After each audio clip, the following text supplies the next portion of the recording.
Sir மத்திய அமைச்சர் வந்து திமுக எம்பிக்களை மரியாதையற்றவர்கள் அப்படின்னு கூறினது வந்து சரிதான். ஏன்னா முன்னாள் முதலமைச்சர் ஜெயலலிதாவோட புடவையை உருணவங்க தான் திமுகவினர் அப்படின்னு ஜெயக்குமார் சொல்லியிருக்காங்க. மாநிலத்தின் உரிமைக்காக, மாநிலத்தின் தன்மானத்திற்காக போராடுகின்ற ஒரு சூழலை மறந்து மத்திய அரசுக்கு, ஒன்றிய அரசுக்கு லாவாணி பாடுவதையே நோக்கமாக கொண்டிருக்கின்ற, பாரதிய ஜனதாவிடம் கட்சியை முழுமையாக அடமானம் வைத்திருக்கின்ற ஜெயக்குமார் போன்ற அதிமுகவினருக்கு சுயமரியாதை என்பது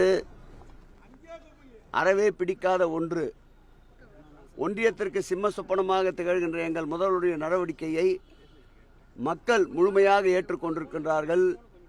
இது போன்ற லாவாணி பாடுபவர்களுக்கு பதில் கூறுகின்ற நிலையிலே நாங்கள் இல்லை. 2026